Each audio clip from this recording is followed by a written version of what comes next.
This episode of Youth Culture Matters is sponsored in part by Judson College.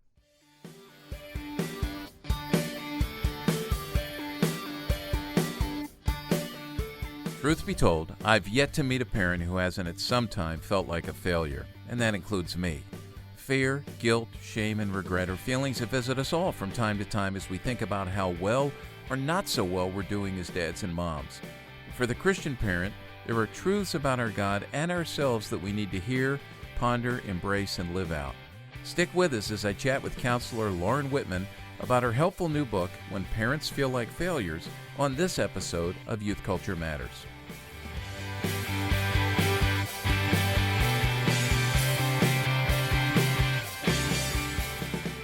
From the Center for Parent-Youth Understanding, this is Youth Culture Matters. If you're a parent, youth worker, educator, counselor, grandparent, or anyone else who cares about kids, we're glad you've joined us for this practical, informative, and hope-filled podcast.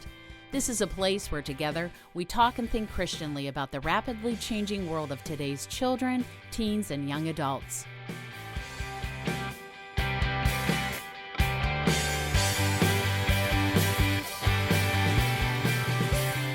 Well, welcome everybody to another episode of Youth Culture Matters. I'm Walt Mueller here at the Center for Parent-Youth Understanding, and we're going to have a wonderful conversation today about a new resource for parents that I know parents you'll want to have in your library. It's not super long.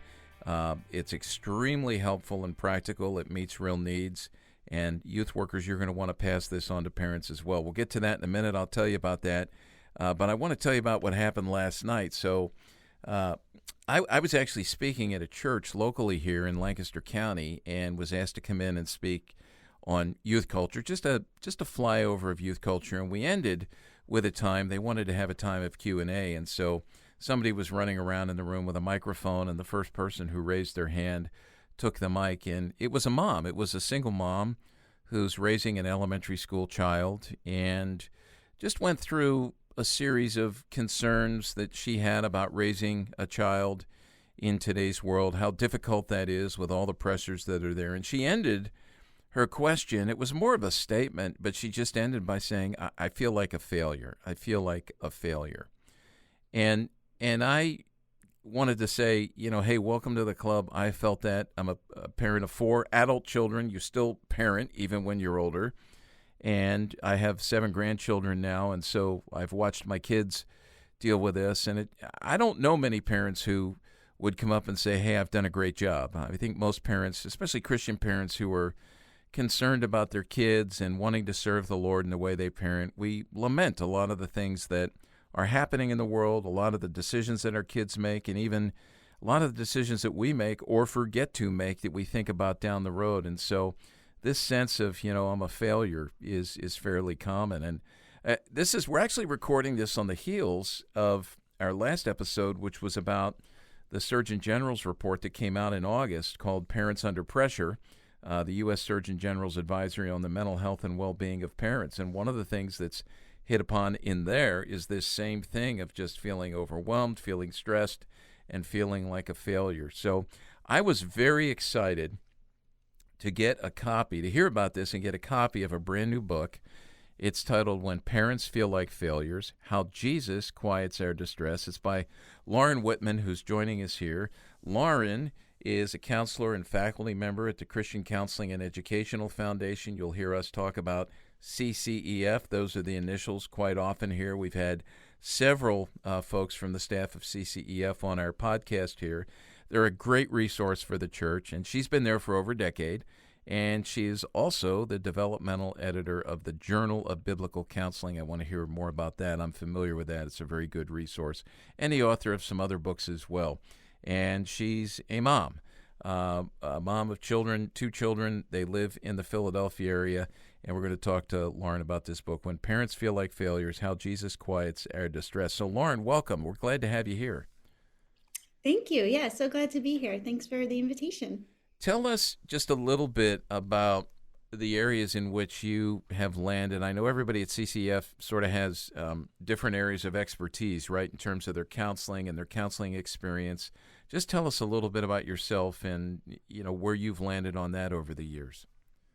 Sure. Yeah. So I started counseling back in 2011 at CCEF. And over the years, my focus has mostly been with couples and adult women, oftentimes talking about relational matters in counseling, conflict, those kinds of things.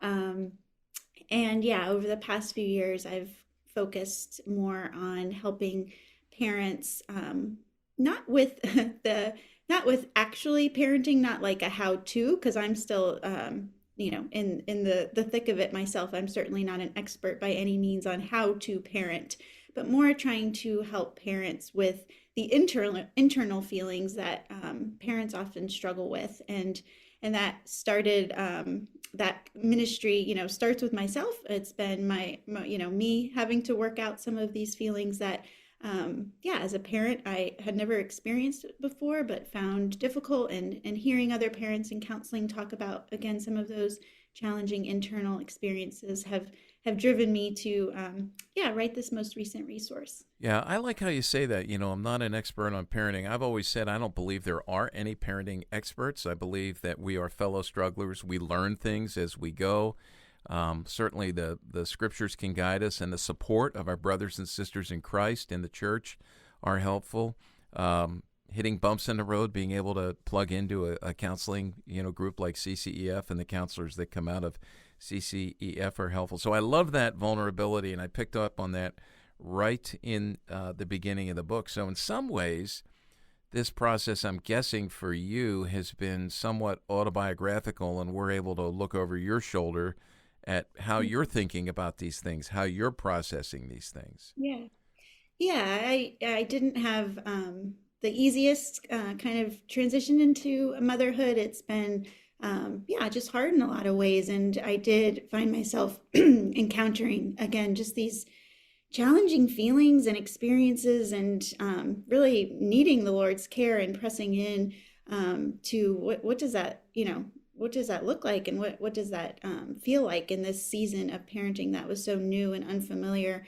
And thankfully, he has been so faithful to minister to me. And again, just one of the advantages of being a counselor is I get to talk to a lot of people about vulnerable feelings. And I have the privilege of ministering to them. And so it's also just this process of me learning, yeah, what really connects with people as they are needing the Lord's comfort, and how do I help them receive his care. And so, yeah, hopefully some of the fruit of that kind of work I've been able to translate now to this wider audience. Yeah, that's so good. I think about this in the church. So I'm older than you. I grew up in the 1960s and the 1970s. Those are my years in church. I was a pastor's son, so we were the family that lived life in the fishbowl. And I just have this memory of the culture of the church, and I'm not just talking about that one individual church where we were at, but this was more general, and I've heard others my age talk about this, that the culture in the church was, you get dressed up, you put your best face on, and moms and dads, all right, we're getting to church, so start to behave, and it's mayhem in the car, right, on the way there, and then you get there and you have to put your best behavior on, and it's almost as if you can't admit to the struggles that are there. You can't talk. You have to be perfect in some ways, and so even functionally, it just doesn't have room for any sort of doctrine of sin and brokenness. Where we all feel like we have to be perfect, and that puts pressure on everybody else. Where you start to live into that. One of the things I love about the shifts that have taken place in the church and with the changing of time is that I think we're at a point where we're able to be far more vulnerable and open about things. So I very much appreciate that about you and what you've said and what's in this book. In the start of the book, you talk about what you call the churn, which I love that. I've never heard that phrase used that way before. I only think about churn like a churning stomach or churning butter or something like that. But you have used this phrase, the term, and you write out of that. Can you talk a bit about the churn? And then over the course of our time here during our conversation, I want to get into the distressing emotions, the 4 distressing emotions, which, boy, as I read those, it was like you were in my head, and I think most parents will feel that way because these are things that are common to us all. But talk about the churn first. Yeah, so the churn is just a phrase that I came up with to describe those four distressing emotions that you just alluded to. And so, what ends up happening a lot is we are having these really intricate emotional experiences, but we don't always quite understand what they are. We can't distinguish them. And so, that's what a churn kind of represents, is like things are kind of swirling around inside of us.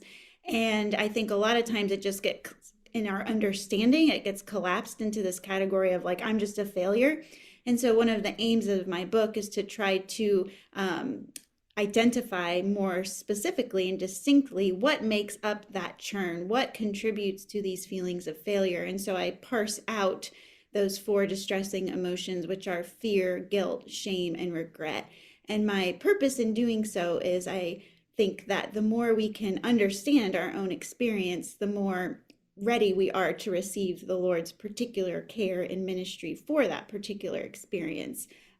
So that's kind of how I introduce the churn. Yeah, and I love that. You know, that one of the struggles I think we all have, and especially as we grow, because I think the more we grow, the more we mature, the more our sanctification advances, the more of a threat we become to the kingdom of darkness. And I think the enemy pushes back. And I think parents are especially vulnerable to the enemy's accusations and the lies of the enemy, because I truly believe the enemy that's where the enemy wants to knock our knees out from under us, right at the level of our family, and have us in distress, and all those four emotions that you just talked about there that are part of that churn. And it's a matter of, and this is one of the beautiful things about the book, is you work through each of those.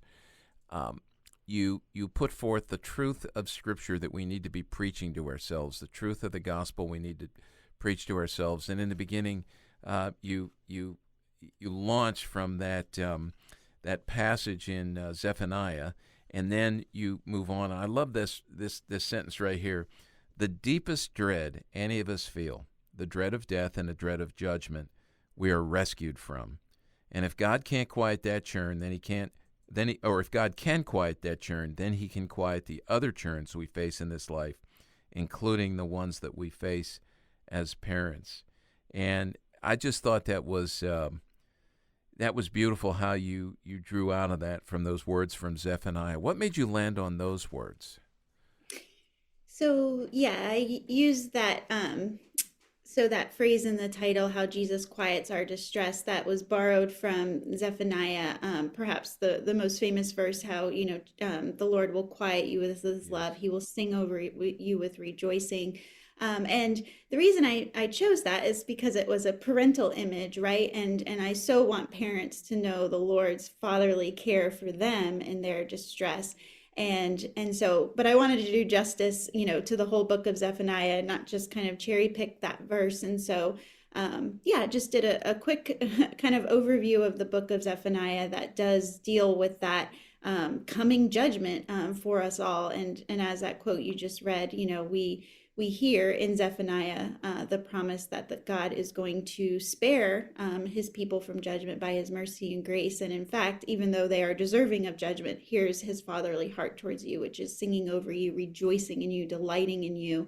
And that's all through, the work and ministry of the Lord Jesus. And so, again, just trying to help people grow in confidence, help parents grow in confidence that if God has been faithful to deal with our deepest problem, sin and separation from him, he is also available and stands ready to help for these smaller challenges we face in this life. And parents do, we do face these challenges of feeling a lot of internal distress and suffering as we seek to be faithful, but are constantly bumping up against our limitations. And how do we reckon with that? And again, my experience is that parents often feel like failures, and trying to lead them to the good news of how Jesus meets them in those experiences.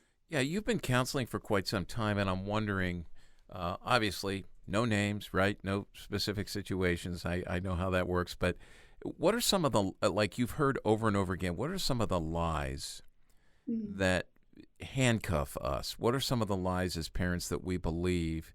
And some of them, have probably been around for a long time. Others are being fueled by a culture that I think about social media and the way that we are led to compare ourselves to others, that's ramped up. We'll get into that after the break when we start to talk through, those four aspects of the churn.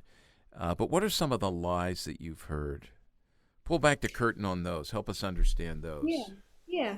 I mean, work-life balance is really challenging for parents. Like, and I just used that word limitation a minute ago, right? Like, we're all limited in our availability and our time. Like, there's only 24 hours a day, and then there's just that sense that parents are so aware of all that they kind of could be doing for their kids, but then they bump up against their limitation, and that's especially more pronounced when they work outside of the home, and just seeing that there are things that are going on in their kids' lives that they'd like to be more involved with but are limited, and just helping parents sort that out in their own minds and hearts in terms of responsibility and what does faithfulness look like given kind of competing responsibilities in the sense of we've got different responsibilities that compete for our limited time. So that's a big one, that again, trying to help parents kind of parse that out.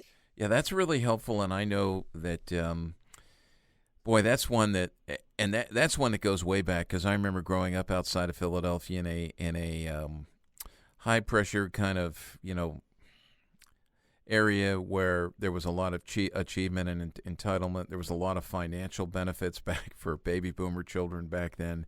That was one aspect of what our parents dealt with back then as they jumped into work. So, and I know that still exists. So and you don't normally think about that till afterwards, right? When you look back in the rearview mirror and then you start to have those regrets. So we're going to unpack more of this. I'm talking to Lauren Whitman. She's the author of a brand new book, When Parents Feel Like Failures. It's part of New Growth Press. They have the Ask the Christian Counselor series, and I know you can go to New Growth Press and learn more about that. I'm very impressed with what the good folks at New Growth Press have been putting out. They're one of my new favorite publishers over the last few years. Some very, very good resources, and many that they're doing with CCEF as well. So when we come back, we're going to start to talk through some of those distress points, those distressing emotions that are there, how they work themselves out in our lives, and how Jesus quiets those distresses. So stick with us. We'll be right back.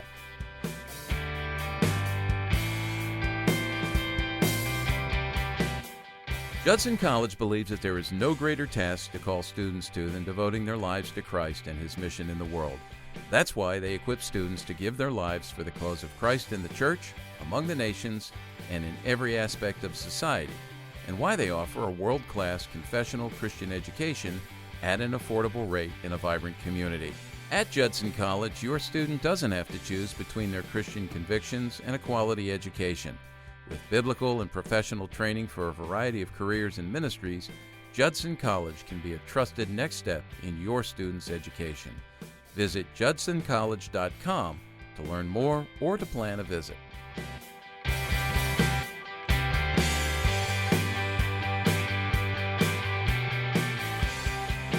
Before we jump into some more content from the book, I want to ask Lauren about CCEF, Christian Counseling and Education Foundation. They're a wonderful resource, and if you're not familiar with them, Lauren, what are some of the things CCF is doing, and how can we access that? What are some of the resources that are out there? Tell us about CCEF.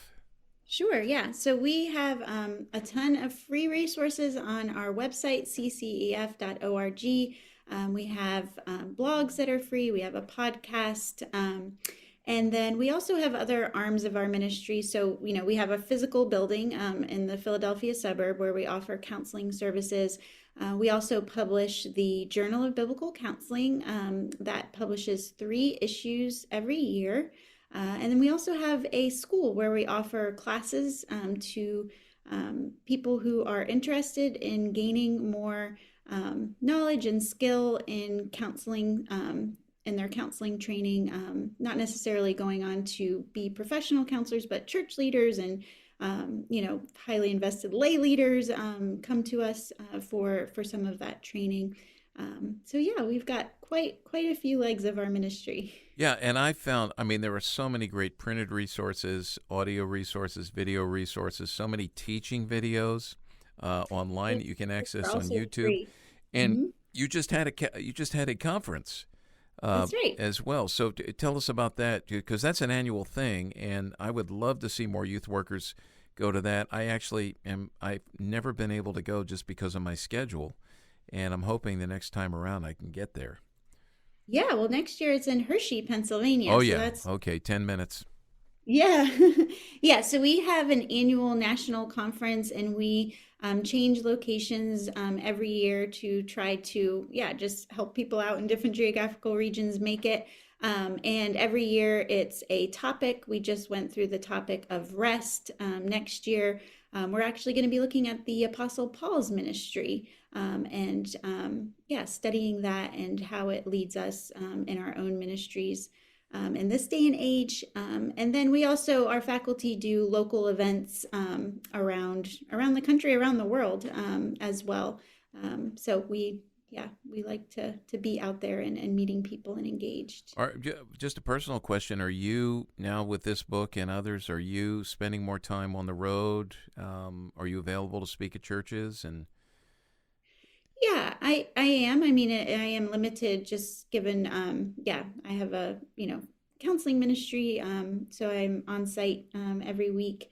But yeah, this book just came out a couple weeks ago, so haven't done any speaking engagements yet, but I'm certainly open to that if good, an opportunity good, arises. excellent. Well, let's jump back into the book and these four distressing emotions. And I love how you break it down. You have a chapter where you talk about how this emotion works itself out in parenting. And then you have a chapter immediately following each one of these about how Jesus quiets this distressing emotion. So can we talk first about fear? Give us a little overview of fear and how Christ comes into that. And by the way, she's not going to give us everything in the book. You've got to get the book. This is going to be a great resource for you.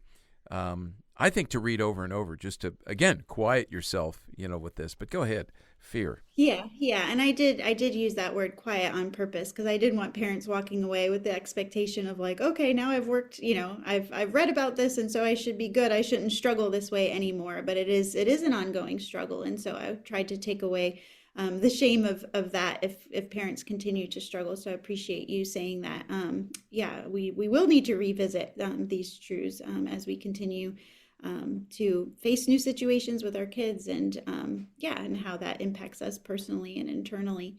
So fear, I kind of started with because it's most familiar to us all, right? It's a category that everyone can easily relate to. And as I was sharing earlier, a lot of times with this churn, it just kind of gets collapsed into this category of failure, or I'm bumping up against something with my kids. And the example I gave in the book is when, during COVID, I was trying to homeschool my daughter and having trouble because I didn't know how to teach her how to read.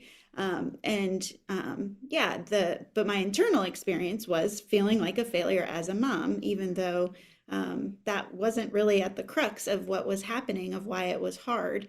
And so God, in his mercy to me, just giving me that insight of like, I was afraid because this is a high stakes moment, in my daughter's education, and I'm not equipped to do it. And so just giving me that insight to help me say, okay, I'm afraid, and it's actually not helpful for me to be kind of turning this on myself and thinking about how I'm letting my daughter down, because as I'm aware of my fear and can deal with that with the Lord, it actually frees me to be available to her in the ways that she needs me, in the ways that I can be there for her in the midst of that. And so, yeah, just that idea of, ironically, we feel like a failure, but that turns us in on ourselves, and then we are less available to our kids and being there for them the ways that we long to be.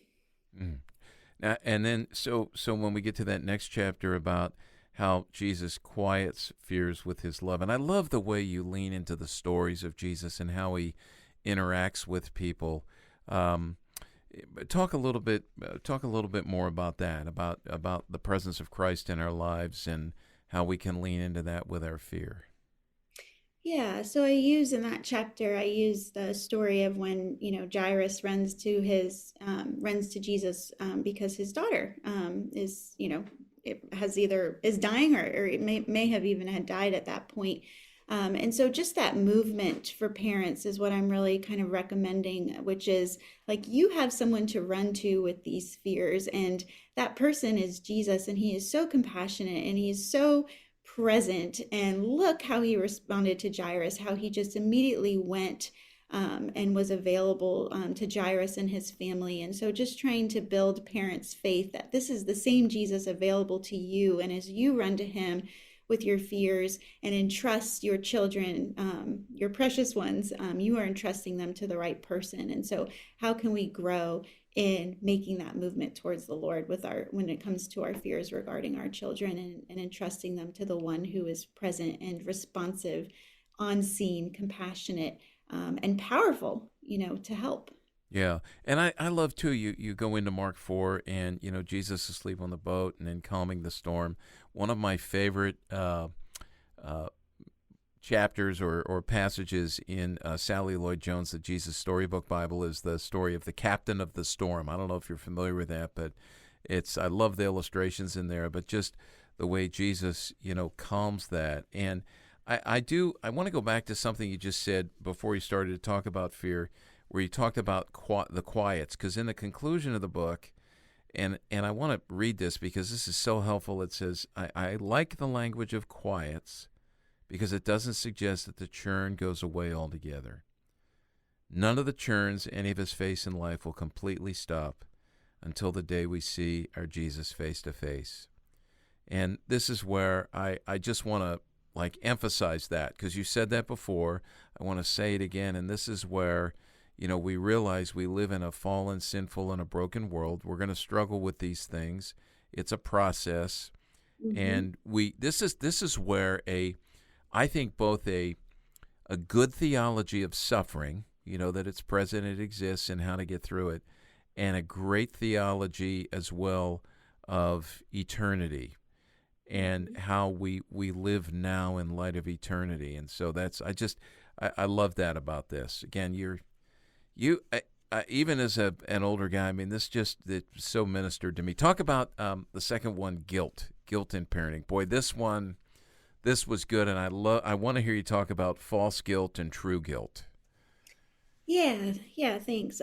So I also wrote a mini book a couple of years ago on mom guilt, and that was my first kind of foray into trying to think about and help parents with these guilt feelings. And I think that this distinction has been helpful to people to understand that there is true guilt and there is false guilt. And true guilt, of course, is something that we feel after we have sinned. There's been a moral breach between us and the Lord, and that guilt can actually be helpful as it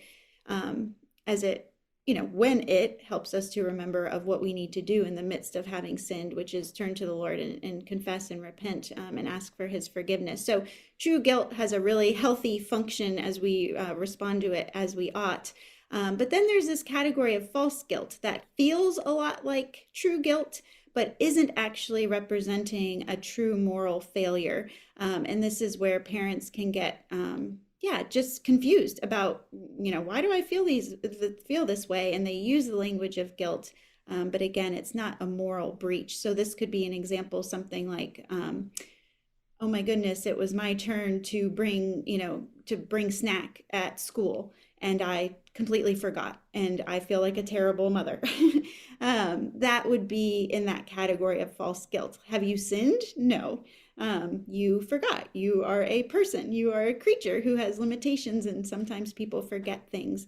But again, the experience so often feels so similar to true guilt, and that's where it can be tricky to know where to go from there when you're facing that kind of internal experience. Yeah, one of the sentences you have in here as you break down, the struggle with guilt is our human limitations lead to false guilt. And we feel false guilt when we bump up against our human limitations. And then you go on to the next paragraph. I just want to highlight this because this is so big in today's world. We look at this, we talk about this here at CPYU in terms of a cultural trend, and that is comparison. And social media, it's interesting, you talk about mom guilt.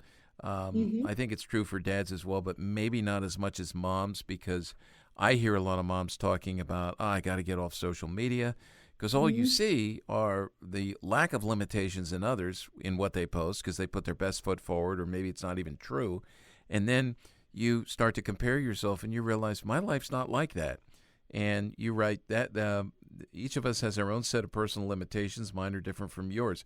That reality is why it is important to resist comparing ourselves to other parents. And Mm-hmm. somehow we just want to come off as looking great on social media, and that bleeds into our parenting as well. When we put up our kids with their achievements and all these different things, which I think is another conversation we should have another time, because that's troubling to me in so many ways, because it can put so much pressure on kids, let alone lead to comparison. But can you say something about that? I mean, have you found it necessary to counsel moms and even dads to, peel back from social media and what that's doing to you? Can't you see how that builds a fire, throws gasoline on the fire of comparison? I'm just curious if you've encountered that or had Yeah, conversations. yeah, for sure. And I think it's pretty well established now, even within larger society that, social media has those kinds of downfalls and pitfalls for people. So it's an easy conversation to have at this point because I think most people are already aware of those downfalls and pitfalls. But for sure, a lot of times it's, yeah, just kind of having your wits about you to be able to say, like, okay, I'm looking at this post and this is, the person, like you just said, putting the best foot forward. And how can I process the fact that before the Lord, I am okay in how He has made me? And like, He doesn't call me to be that mom. He calls me to be faithful with how He has made me and the gifts and skills and equipping that He's given to me. And that is my role. That is my responsibility before the Lord. And so, how can I just be kind of clear-sighted about those things? Yeah, And that includes then resisting that kind of inclination to compare yeah, because each of us aren't working with the same raw materials, and so and God doesn't hold us accountable, and we live before the Lord. So what does it mean to live before the Lord with how He's made me? yeah. I really believe with social media, because we talk a lot about kids with that. I think that, and it holds true with adults, that not only does looking at those things that other people are posting lead to comparison, but I think those who post are oftentimes confessing, I would say, to their own insecurities and feelings of lack of measuring up to others as well, and trying to just put their best foot forward and perhaps get ahead. And so it's a universal human emotion as a result of being in a sinful and fallen world. Anything you want to say about Jesus quieting our guilt with His love? I love that title. Yeah, I mean, when it comes to true guilt, it's straightforward in the Yes. sense of, yeah, we turn to Him in honest humility, we confess, we repent, and we receive with gratitude the gift of His forgiveness. So that's a little bit more straightforward. With false guilt, it's a little bit like I was talking about of just like having your categories, which I try to provide parents in this book, so that you can think well and be able to think well through what's happening inside of you and how to think about it. So in order to have freedom from the guilty feelings when they are that false deceptive guilt.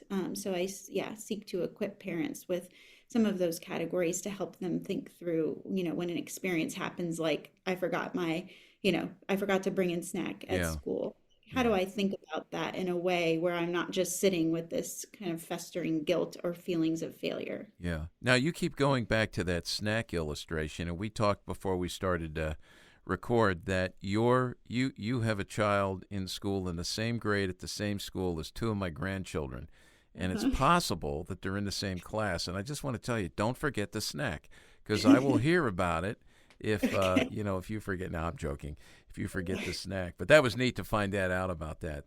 This is so good, and one of the things I want to say before we take this last break is, uh, that it is like reading this. You describe the issue in a chapter, and then you counsel us, and Hmm. I love that. And Just in that last chapter we were talking about there about how Jesus quiets guilt with his love, the way that you unpack and remind us of his interaction with Peter and who Mm. Peter is and who Peter was chosen to be, created to be, and the brokenness and the inconsistencies in Peter's life. That was really reassuring. I mean, these are things that we need to hear. I need to hear this. And so, so good, so good. All right, we're going to take another break. We'll be back and finish up our conversation with Lauren about her book, When Parents Feel Like Failures, How Jesus Quiets Our Distress. We're excited to announce and invite all of our youth worker friends to join us for the 3rd Annual Northeast Youth Ministry Summit to be held March 17 to 20 of 2025 in Ligonier, Pennsylvania. This is a lively gathering of rookie youth workers, seasoned youth ministry veterans, paid and volunteer, who come together to be equipped for ministry while connecting in rich community in the beautiful Laurel Highlands of Pennsylvania. While held in the Northeast, the summit is open to everyone. Last year, youth workers ranging in age from 19 to 77 came from 21 different states and 3 countries. This year's theme is Changing World, Unchanging Word. You will receive top-notch training from seasoned youth ministry trainers and experts on how to teach the Bible, how to understand and respond biblically to cultural influences, and how to practically and effectively minister in a world full of emerging challenges and choices. To learn more, see the speakers, browse the full schedule, and to register, visit nymsummit.org. That's nymsummit.org. I hope to see you at the Northeast Youth Ministry Summit in March.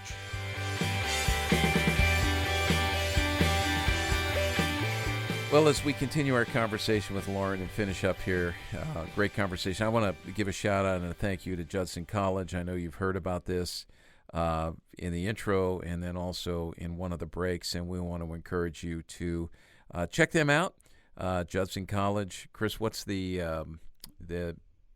web address for that? You can learn more at judsoncollege.com, where you can learn more about their programs and also schedule a visit if interested. All right, great. Excellent. Thank you. And we're grateful for them and sponsoring this edition of Youth Culture Matters. Well, in the few minutes we have left, Lauren, would you just say a word first about shame, and then would you say a word as well about regrets? Sure. So shame is, I try to distinguish it from guilt, again, trying to help readers grow in understanding some of these experiences that they might not have distinct categories for.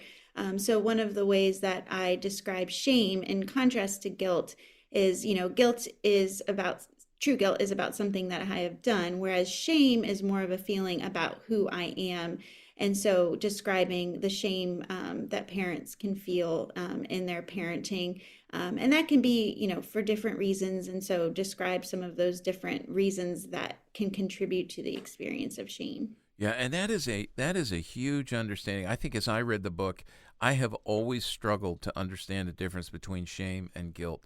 And so it was helpful to me. I'm still trying to figure it all out. But it was super helpful the way that you broke that down and the way you talked about how Jesus quiets shame with his love. By the way, I think chapter 7, that chapter, How Jesus Quiets Shame with His Love, is the longest chapter. And it's interesting to me. I think it is. I kind of looked at that quickly, and as I was reading it, I was thinking, yeah, there's a reason why this is a little bit longer than some of the other chapters, because this is really a struggle. Now, what about regret? Yeah, regret, of course, is that looking back and, regret is it's so tough. I actually, we mentioned the national conference. I actually did my national conference talk on regret because I wanted to keep just exploring it because it's so hard to shake regrets because, an opportunity has passed and there's those feelings of kind of helplessness or hopelessness, right? Because we can't change what has passed. And so how do we reckon with that, like as parents? Because obviously, as parents, our children are precious to us. And so it's just not easy to be like, God will redeem this. It's like, yes, there's truth in that, but it doesn't really deal with how that internal experience can be just so haunting to parents. And so, Yeah, in those chapters, I'm giving the example of the Apostle Paul and how he is someone, if you think of the people in Scripture who could have struggled with regrets given his past. And yet we don't see this kind of endless rehearsing of his mistakes and his sins from the past. We see this commitment to live into the new life that Christ has blessed him with and brought him into. And so this idea of how can we press on in our parenting, using that press on language from the Apostle Paul, and just helping parents to just know God's power, that the story isn't over yet. And so how can you be proactive? How can you be creative in this area of regret with your children to keep pressing on in the hope of the power that God affords you to be this continual redemptive presence in your child's life? Yeah, I love how you go into Romans 8 and you have this sort of this little creed we can speak to ourselves, these 4 bullet points. Let me read them. I choose to trust God because he is for me. He is for my children. Or 3 bullet points, excuse me. I choose to trust God because he did not spare his own son, but gave him up for me. He gave his son up for my children. And lastly, I choose to trust God because he is a gracious giver.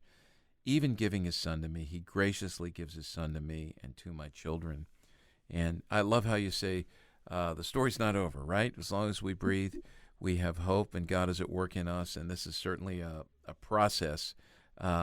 And even as you talk about, our kids as they get older, and maybe they're not following the Lord or walking with the Lord, and you say our God is still the potter in his children's lives, and God can fashion all of the details from what has transpired so far in their story into a beautiful new creation, and I love that. Lauren, I know we need to let you go because you've got some appointments and things, but as we end, any last word for parents in this, kind of a summary word that you would give as an encouragement, some marching orders perhaps?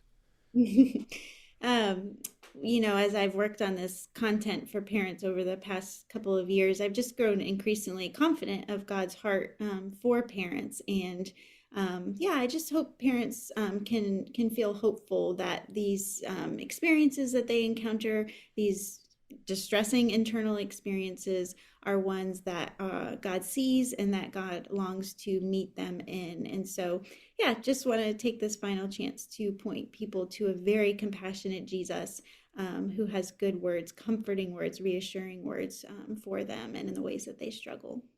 I will say for me, the book has been helpful because it helps me understand me a little bit more, and it helps me understand me because it helps me understand my Heavenly Father and who God is. And so thank you for writing this, Lauren. We certainly wish you well in all things. And we're going to spread the word about the book as we've done today, Youth Workers and Parents. It's titled When Parents Feel Like Failures, How Jesus Quiets Our Distress, written by Lauren Whitman. Lauren, thank you so much for joining us. Thank you for having me. It's been a pleasure. And I'll remind everybody that you go to cpyu.org. You find the player for this particular episode where we've chatted with Lauren Whitman. And if you scroll down under the player, Chris Wagner has put links to everything that has been mentioned today, that maybe some articles and things we'll add as well, and things that will be helpful to you in your parenting and in your ministry. So thank you for joining us, and we will chat with you on the next episode of Youth Culture Matters. Thanks for joining us for Youth Culture Matters, a podcast from the Center for Parent-Youth Understanding.